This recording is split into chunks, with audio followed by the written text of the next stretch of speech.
বাংলাদেশের মধ্যে আর যাই কিছু হোক না কেন, বিনোদনের কোনো অভাব নেই।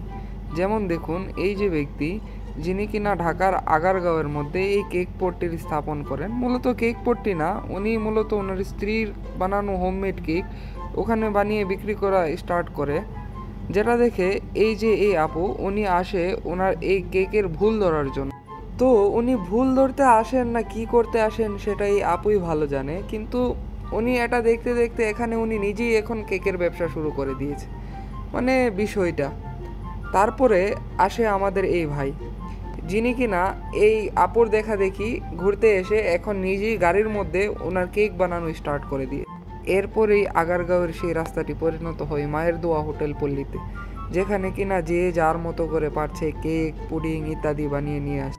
এরপরে এই ভাইরালের নদীতে গা ভাসানোর জন্য চলে আসে আমাদের এই নেতা ভাই, যিনি কিনা প্রথমে কোনো খোঁজ খবর না থাকলেও এখানে দেখছে যে এখানে যেই আসে সেই ভাইরাল, এজন্য উনিও এখানে চলে আসে।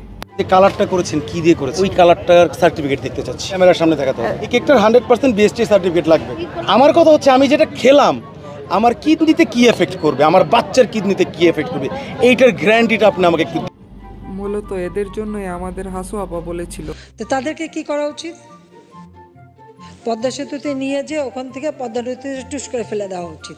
এই ভাইরাল কেক পট্টির জন্য এখন জনগণকে অনেক দুর্ভোগ পোহাতে হচ্ছে।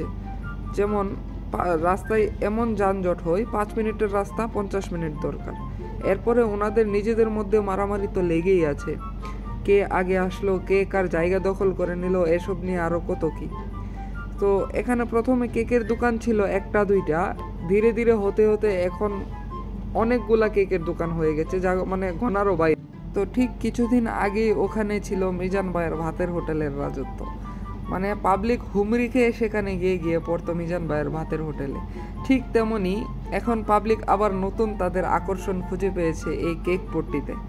সবাই আগারগাঁও যাচ্ছে, মানে কেক পট্টিতে যাবে না এমন কোনো মানুষ খুঁজেই পাওয়া যাচ্ছে না। সবাই যার যার মতো করে যাচ্ছে, অনেক দূর দূরান্ত থেকে মানুষ যাচ্ছে ভাড়া দিয়ে শুধু এই কেক পট্টি দেখার জন্য, কেক খাওয়ার জন্য। মূলত এটা কেক খাওয়ার জন্য না, অবশ্য ভাইরাল হওয়ার জন্য এক কথায় বলা যায়। তো দেখা যাক আগারগাঁওয়ের মধ্যে এই কেক পট্টির স্থায়িত্ব আর কতদিন হয়। তো পাশে থাকবেন আমাদের, দেখা হচ্ছে পরবর্তীতে আরেকটি ভিডিওতে ইনশাআল্লাহ।